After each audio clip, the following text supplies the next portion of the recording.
Good morning. Welcome to another edition of Inquisition Update. My name is Tom Fress, and I'll be your host for the next hour. Thanks for tuning in, and we're going to go right back to work this morning, reading and discussing the marvelous Protestant work entitled The History of Romanism by John Dowling. John Dowling has been describing in great detail how the Roman Catholic Church is that great falling away, that great apostasy that Paul predicted that would rise soon after his passing. The great falling away, the great apostasy, and then the rise of the man of sin, the son of perdition, that wicked. And we're talking about the Roman Catholic Church and the papacy. The Roman Catholic Church being that great falling away, and the man of sin being the papacy. Bible prophecy fulfilled.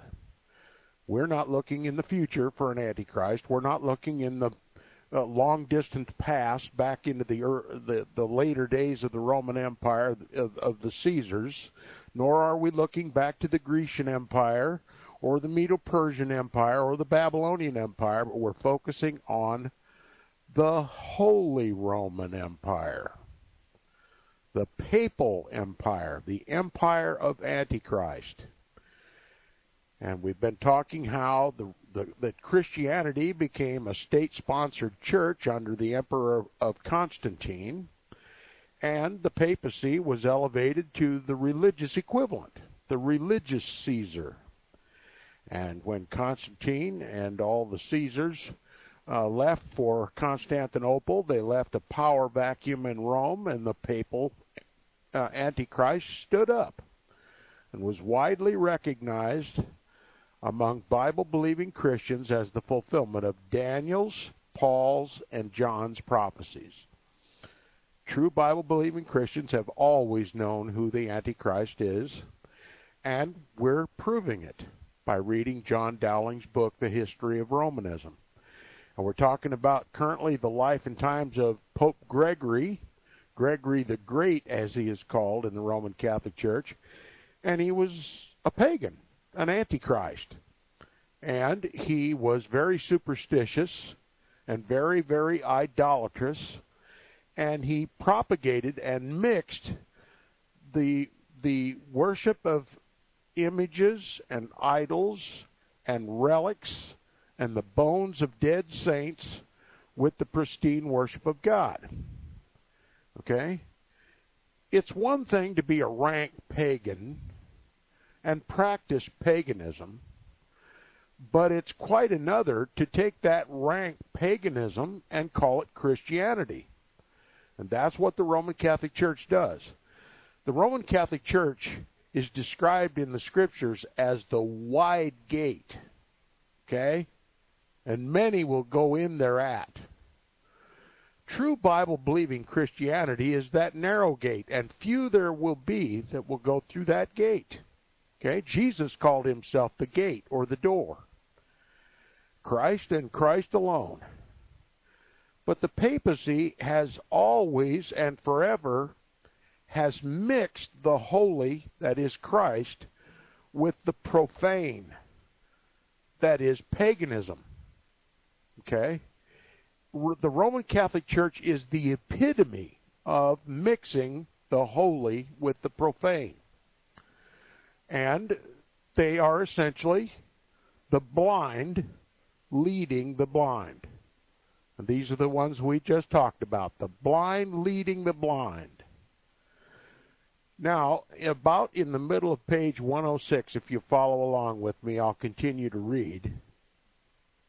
The author, John Dowling, says, "To be convinced of the truth of the dismal representation we have here given of the state of religion at this time, nothing more is necessary than to cast an eye upon the doctrines now taught concerning the worship of images and saints, the fires of purgatory, the efficacy of good works, that is, salvation by good works, that is, a works gospel, observances of human rights and institutions toward the attainment of salvation." This is just another way of saying a works salvation.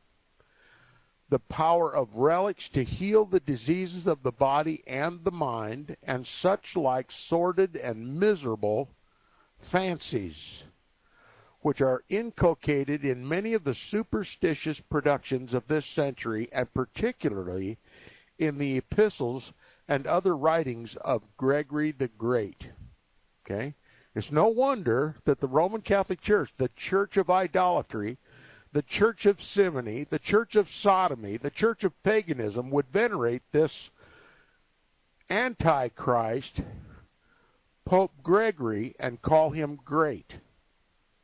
Okay? He's one of the greatest popes, if not the greatest pope of the Roman Catholic Church. And he introduced all kinds of paganism into a church that dares to call itself Christianity.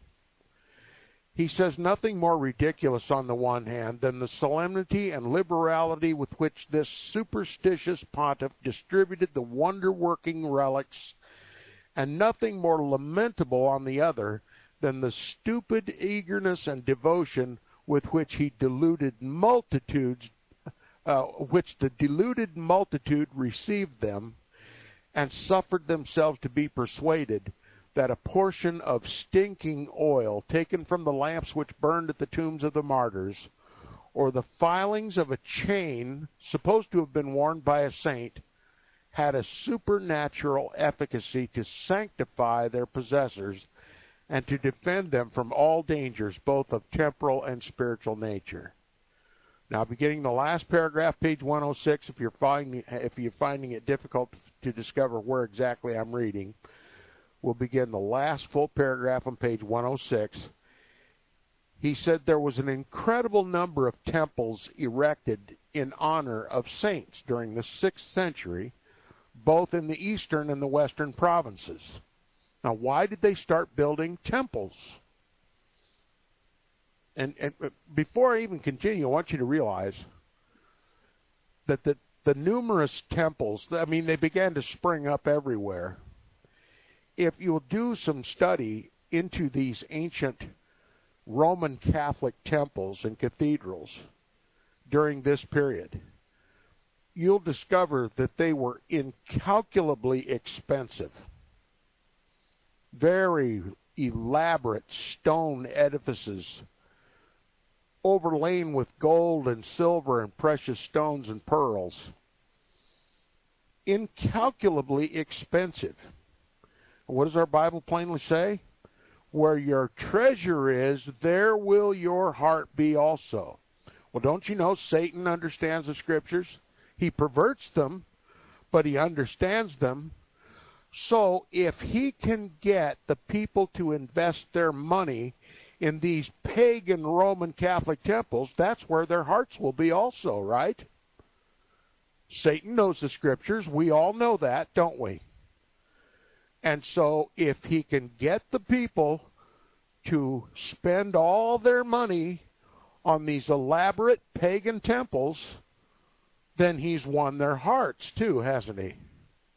And this is the function of the Roman Catholic Church, to get people to invest their treasures into these elaborate and incalculably expensive Roman Catholic cathedrals and edifices. Temples dedicated to every pagan origin. And this is how Satan won the hearts of the people. He says there was an incredible number of temples erected in honor of saints. You've heard of St. Peter's, St. Joseph's, St. Paul, and on and on and on. Every Roman Catholic temple is named in honor of a saint of the Roman Catholic Church. Okay, but what was the purpose of all this? Well, I've just told you the principal one, to win the hearts of the people by getting them to invest in the building of these pagan temples. Where your money is, there will your heart be also. He says there was an incredible number of temples erected in honor of the saints during the 6th century, both in the eastern and western provinces, that is, those under Constantinople's jurisdiction in the east and those under Rome's jurisdiction in the west. There was a big contest between the east and the west. So now we have a contest to see who can build the most expensive temples, right? He says the places set apart for public worship were already very numerous, but it was now that Christians first began to consider these sacred edifices, listen carefully, as the means of purchasing the favor and protection of the saints. Obviously, if you build a church and dedicate it to St. Peter's or St. Joseph or St. Paul or some other saint of the Roman Catholic Church, then what you're actually doing is soliciting that dead saint to miraculously favor and to protect the people. This is why they build them all over the place. All right? Satan wins the hearts by getting them to invest in these temples, and he deceives them by giving them the idea that if they name a temple after an apostle or a saint, that apostle, that dead apostle, will miraculously be able to defend and protect the people. See, one lie right after another. He says the places set apart for public worship were already very numerous, as there always was many public places of worship in the pagan world. And it says, but it was now the Christians who first began to consider these sacred edifices as the means of purchasing the favor and protection of the saints, and to be persuaded that these departed spirits defended and guarded against the evils and calamities of every kind the provinces, lands, cities, and villages in which they were honored with temples. Okay? You want to win the favor of the dead saints? Just erect in your neighborhood an incalculably expensive and elaborate stone edifice dedicated to that particular saint, and he will protect you. Now, I want to ask my listeners, is any of that Christianity? Is one single element of it considered Christian?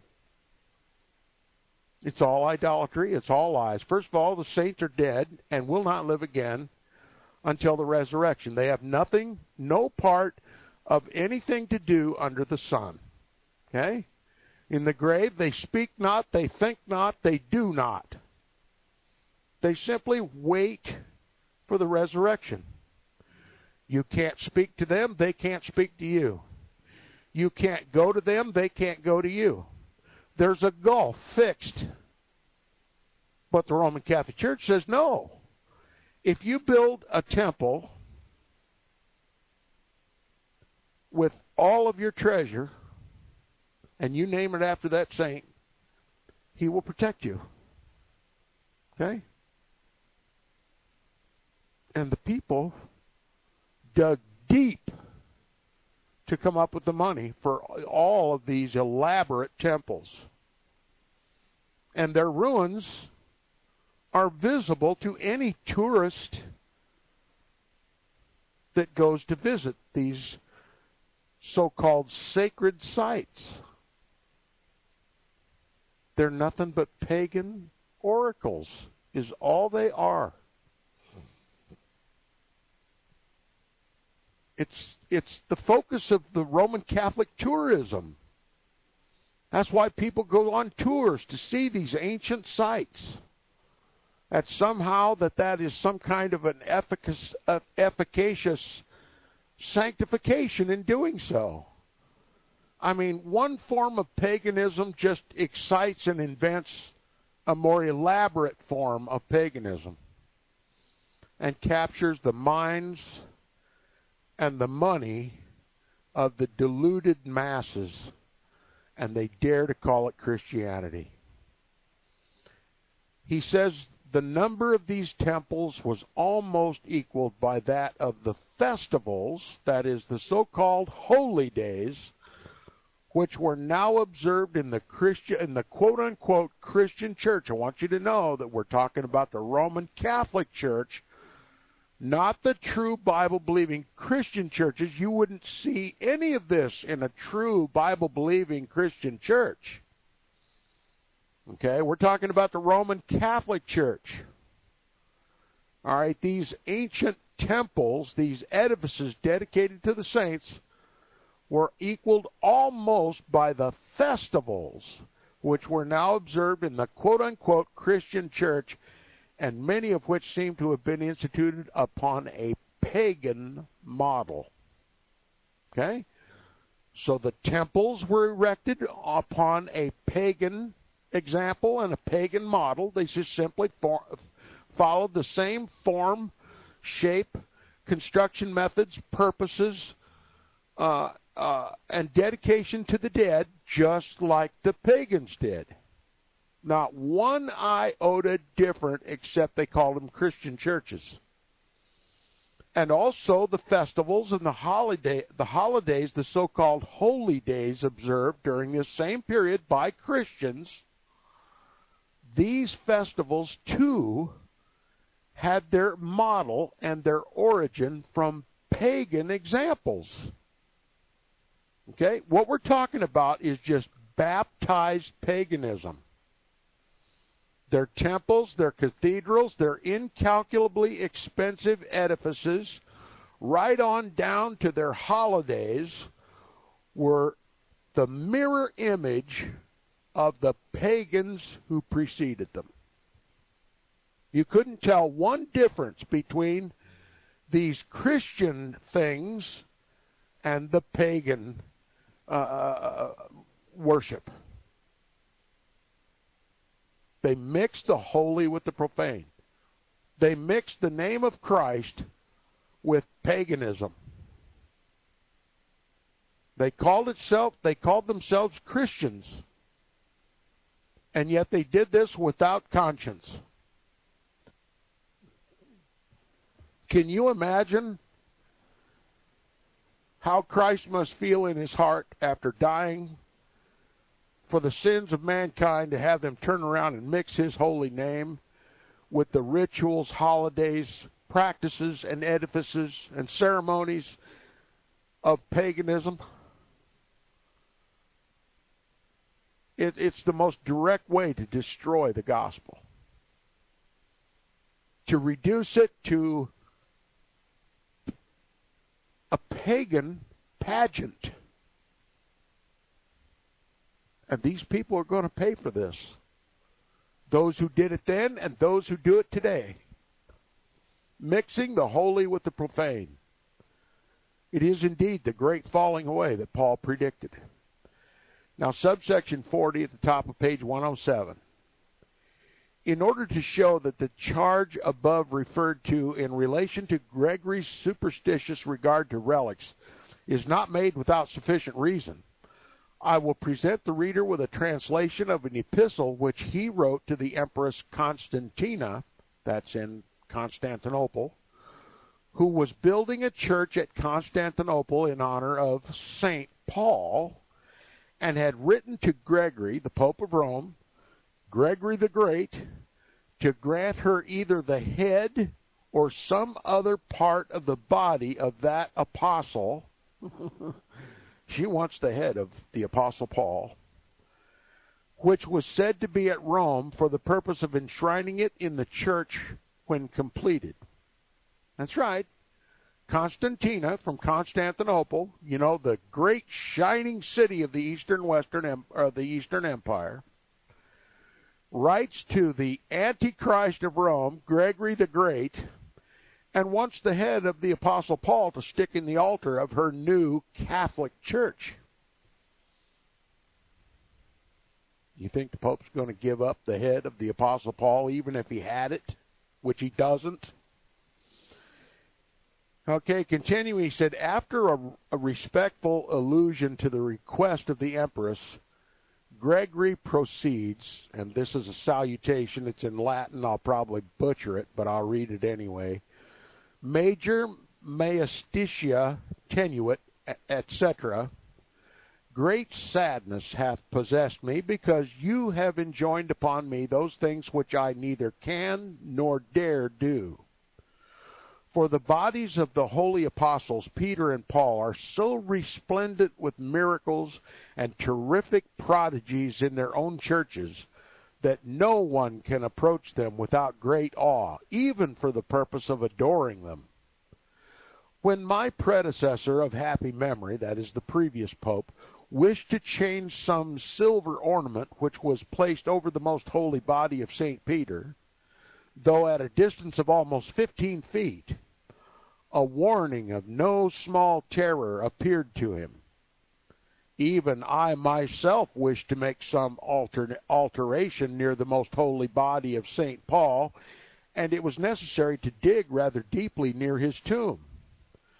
The superior of the place found some bones which were not at all connected with that tomb, and having presumed to disturb and remove them to some other place, he was visited by certain fearful apparitions and died suddenly. My predecessor of happy memory also undertook to make some repairs near the tomb of St. Lawrence. As they were digging, without knowing precisely where the venerable body was placed, they happened to open his sepulchre.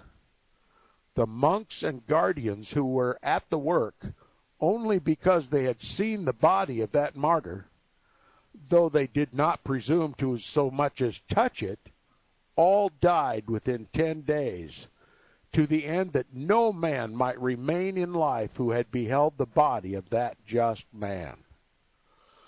Be it then known to you that it is the custom of the Romans, when they give any relics, not to venture to touch any portion of the body.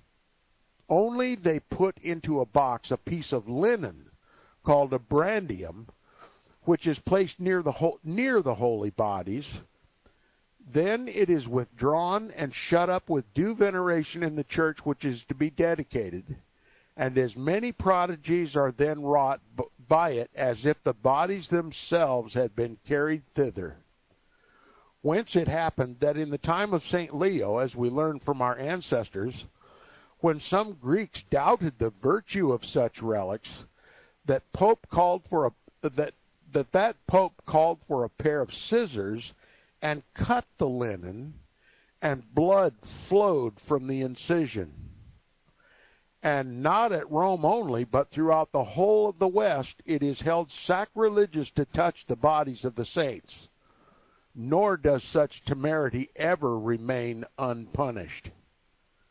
For which reason we are much astonished at the custom of the Greeks, speaking to Constantinople, to take away the bones of the saints, and we scarcely give credit to it. But what shall I say respecting the bodies of the holy apostles, when it is a known fact that at the time of their martyrdom a number of the faithful came from the east to claim them? But when they had carried them out of the city to the second milestone, to a place called the Catacombs, the whole multitude was unable to move them farther. Such a tempest of thunder and lightning terrified and dispersed them. The napkin, too, which you wish to be sent at the same time, is with the body and cannot be touched more than the body can be approached. But that your religious desire may not be wholly frustrated, I will hasten to send you some part of those chains which St. Peter wore on his neck and his hands, if indeed I shall succeed in getting off any filings of them. For since many continually solicit as a blessing that they may carry off with those chains some small portion of their filings, a priest stands by with a file, and sometimes it happens that some portions fall off from chains instantly and without delay, while at other times the file is long drawn over the chains, and yet nothing is at last scraped off from them." Unquote. Had enough? Now, what do you think of what I just read? Now remember, this is an official document of the Vatican. It's still extant, it's still reserved and held as sacred, and it's observable by historians. Historians have observed this document, read it, and it has been quoted here. This is an official communique between the Bishop of Rome, the Antichrist of Rome, and its counterfeit or its counterpart in Constantinople. Some would suggest to you that the Eastern Orthodox Church is the original Catholic Church, and that Rome is somehow, well, second fiddle. And a lot of people believe that. Satan doesn't care which one you believe, so long as you believe one or the other. There are two competitors for the role of Antichrist in the world. As far as I'm concerned, they are one and the same. Idolatrous, paganized Christianity. The epitome of apostasy, both the Orthodox and the Roman Catholic churches. They're just bed sisters is all they are. Okay? They're formed from the pits of hell, both of them. And they've led multitudes upon multitudes astray. And they still do today. And they still compete for supremacy, one over the other. Rome over Constantinople, Constantinople over Rome. Now, we know Constantinople was captured by the Turks and was overrun by the Turks and was diminished with the help of the Pope and the cooperation of the Papacy. But that's only fulfillment of Bible prophecy. God doesn't want us to be confused about who the real Antichrist is. And the one who has stood the test of time and is venerated by all the governments of the world is not the government of Constantinople, but the government of Rome. And Daniel's prophecy confirms that the fourth and final beast or government upon the world will be Roman. Babylonian, Medo-Persian, Grecian, and then Roman. No mention of Constantinople. So we have fulfillment of Bible prophecy. And we have God fully exposing to the world the idolatrous paganism of that great falling away, that great apostasy Paul predicted in the Roman Catholic Church. God wants none of his saints to be deceived about who the Antichrist is. And that's why these records are made public for our examination, so that none of us would be deceived. This is the act of mercy of God, so that none of us would be deceived and tempted by this great falling away centered in Rome. God is merciful. He sent his Son to die for us. He wants us to know who his Son is, who his Savior and Messiah is. And he likewise wants us to be warned about who the counterfeit Christ is. God does not play fast and loose with the blood of the souls of the saints for whom his Son came and bled and died to redeem. To imply that God left us clueless about who the Antichrist is to blaspheme his name. Just as a father protects his son, he has protected us by exposing to us what the prophets predicted, the rise of the man of sin, the son of perdition. A false Christianity in the Roman Catholic Church and the Papacy. Now, let us no longer insult and blaspheme God's name by saying and repeating the words we're so often taught, the Antichrist is future. We don't know who it is yet. All we can do is speculate.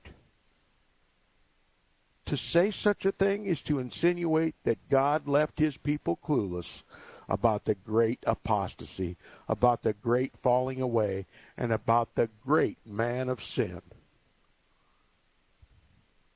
We now know who the Antichrist is.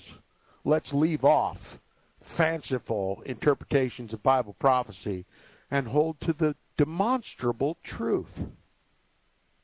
Okay, subsection 41, the author continues. He says, besides the superstitious and idolatrous reverence of Gregory the Great for relics, he labored hard in exalting the merit, that is, the ecclesiastical favor, or rather, grace awarded for pilgrimages to holy places.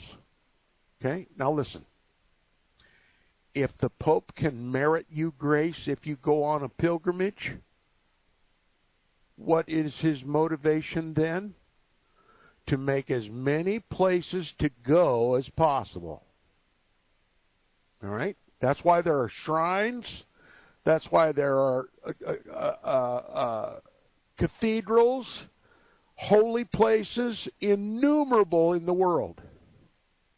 That's why the quote-unquote Christian church, that is the Roman Catholic Church together with the Orthodox churches, began to build these edifices, and they grew up like corn in Iowa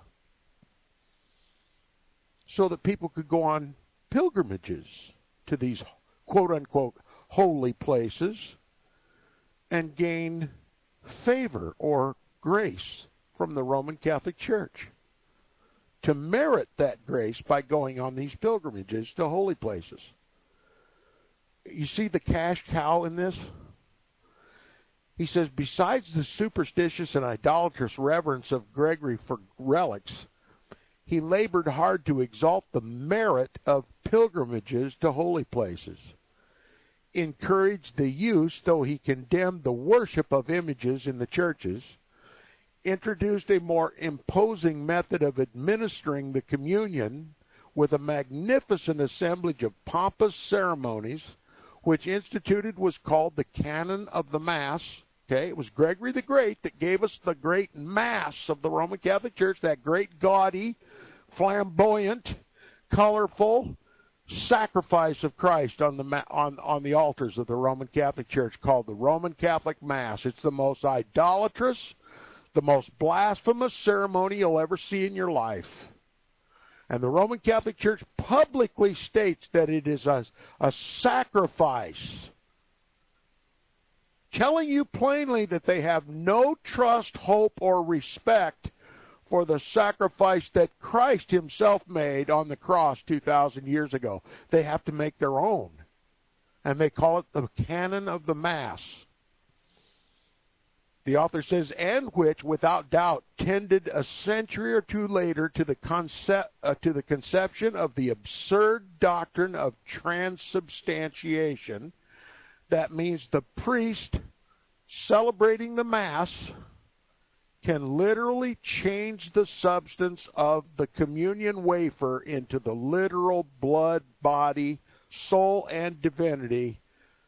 That is, Christ himself, the whole Christ, nothing lacking, to be sacrificed once again on the altar. Never mind that it still looks like a piece of bread. Never mind that the wine in the cup still looks like wine and tastes like wine. It is the literal blood, body, soul, and divinity of Christ, as if Christ were truly present on the altar of the Roman Catholic Church in his living state.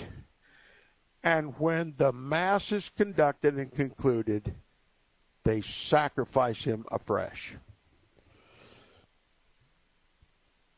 That Christ's grace must be sacrificed over and over and over again. Transubstantiation, the word transubstantiation literally means the change of the substance. That is, from bread and wine to the literal blood, body, soul, and divinity of Christ, the whole Christ, nothing lacking.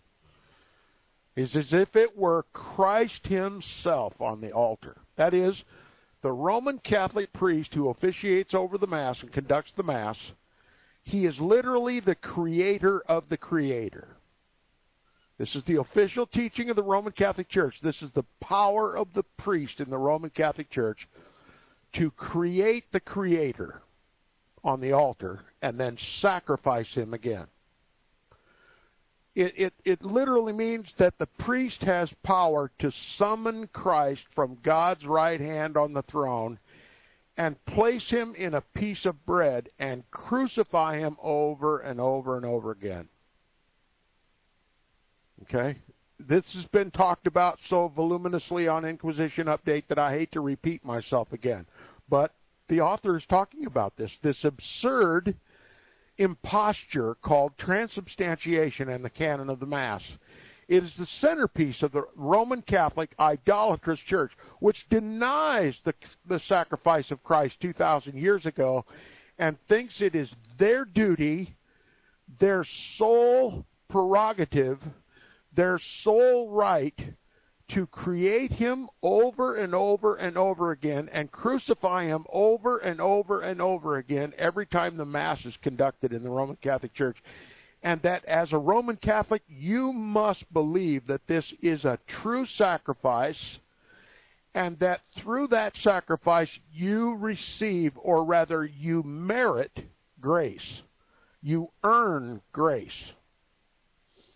So the participation in the Mass is obligatory for a Roman Catholic Church. You must come to the Roman Catholic Church and confess all your sins to a priest, get your absolution so that you are fit to enter the sanctuary for the crucifixion, for the sacrifice, and then abstaining from eating anything for at least 2 hours before the Mass, because you wouldn't want to mix Jesus with pancakes and eggs, right? You wouldn't want to mix the holy body of Jesus Christ with bacon or swine's flesh, would you? I mean, after all, the food that you eat for breakfast must pass through and become, well, whatever it becomes, and then you flush it down the toilet, right? Well, you don't want to mix the body of Jesus with that, do you? So the Roman Catholic Church has a rule that you can't eat anything within so much time before you eat Jesus, because you don't want to mix him with anything nasty. And I've just described to you that the Roman Catholic Church is the epitome of mixing Jesus with paganism, the holy with the profane. How is it that they can restrict what a Roman Catholic can eat within a certain period of time of consuming the sacrifice of the Mass on the altar of the Roman Catholic Church? It is the most absurd circus of error that one's mind can even comprehend. And yet, Christians don't even choke on the words when they call it a Christian church. And more than that, they seek unity, forgetting the division of centuries and millennia between true Bible-believing Christians and this great apostasy. And they wish to mix them all together in one church under one head, the Roman Catholic Church and the Papacy. Are you beginning to comprehend the extent and the magnitude of the apostasy that is the Christian churches of whatever denomination in this country and around the world? That they would have anything whatsoever to do but denunciation for this church. Now ask yourself the honest, innocent question. What part should any of us have in anything that is called a Christian church in this country and around the world? Now don't put words in my mouth. I'm not suggesting we abandon Christ and the Bible. I'm suggesting that we ought to leave organized Christianity and accept Jesus and the Bible, and Jesus alone and the Bible alone, and return to the true pristine worship of the Almighty God and Creator, and serve Him and Him alone, in spirit and in truth, to truly be a Christian. And I dare say you could hardly call yourself a Christian if you're not actively denouncing this counterfeit that has deceived the whole world. Even if it were possible, the very elect. Again, subsection 41. Besides the superstitious and idolatrous reverence of Gregory the Great for relics, he labored hard in exalting the merit of pilgrimages to holy places, encouraged the use, though he condemned the worship of images in the churches, introduced a more imposing method of administering the communion with a magnificent assemblage of pompous ceremonies, which instituted was called the canon of the Mass, and which, without doubt, tended a century or two later to the conception of the absurd doctrine of transubstantiation. He also seriously inculcated the belief in the pagan doctrine concerning the purification of departed souls by a certain kind of fire, which he called purgatory, and which doctrine, as Geisler asserts, was first suggested by Augustine, the bishop of Hippo, towards the close of the 4th century. A doctrine, this, which conjoined with the opinion afterwards invented of the efficacy of masses in delivering tormented souls from these fires, that is, purgatory, and the power of the Pope to grant indulgences, exempting the purchasers from a portion or from the whole of their merited period of suffering in them, was the origin of an almost inexhaustible source of wealth to the Pope and to the clergy, extorted from the credulity and the fears alike of the rich and the poor through long ages of superstition and night. So there you have it. Rapidly growing superstition upon superstition. All of a sudden, this Mass and this transubstantiation became a way to escape the imagined fires of a Roman Catholic Church invented purgatory. It is called in the Roman Catholic Church purgatory. That's where, when you die, you go there to suffer, to have your remaining sins purged away. If you didn't confess all of your sins to the priest, if you kept some secret and didn't confess it to the priest, you didn't make absolution, you go to purgatory to have all those secret sins purged away. And they may take millions of years for you to purge away all those unconfessed sins to the priest. But if you want to escape the writhing flames and tortures of purgatory, you can buy an indulgence from the Pope for a certain sum, or a certain act of piety, or go on a certain pilgrimage and spend most of your reserves to do so, and have some of that time in purgatory expunged. You imagine how much money the papacy has made on this imposture, on this fraud, on this pious fraud.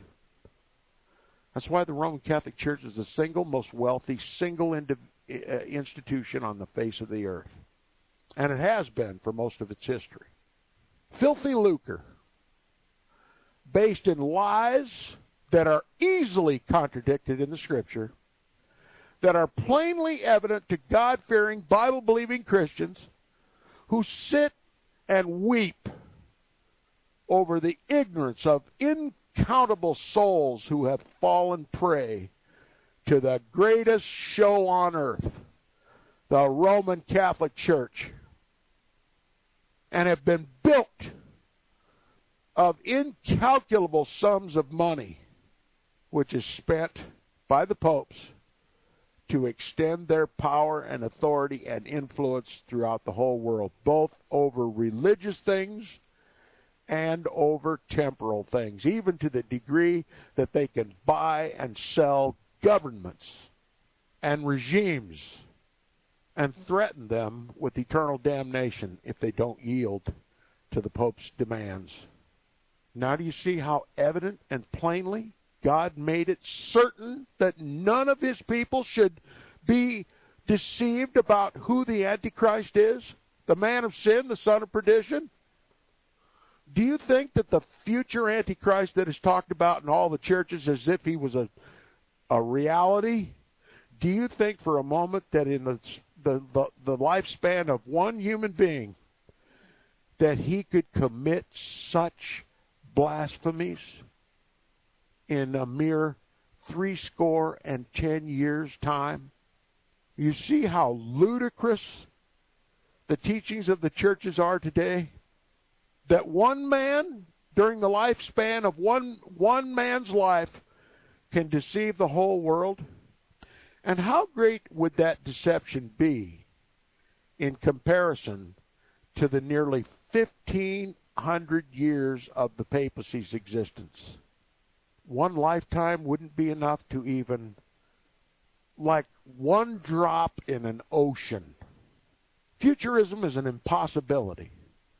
That one man, the future Antichrist that they talk about, could come on the world scene and persecute the saints, delude the saints, to the degree even that one pope was able to do during the whole history of the Roman Catholic Church. I'm telling you, when you begin to think about this in the proper light, it's not only absurd to believe in futurism, it's laughable.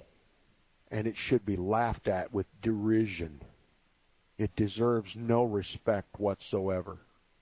Futurism is the greatest deception since the Garden of Eden. And it has consequences equal to the consequences that fell in the Garden of Eden. We are not to believe it. We should hold to the historical interpretation of Bible prophecy. Bible prophecy, as fulfilled in history, makes it inarguably evident that the papacy is, was, and always will be the man of sin, the son of perdition, the Antichrist, the beast, the little horn of Daniel. He is all of it, nothing lacking. And he has ruled throughout the Christian era. Not just one day, not just 1 year, not just one lifespan, but 1,500 years.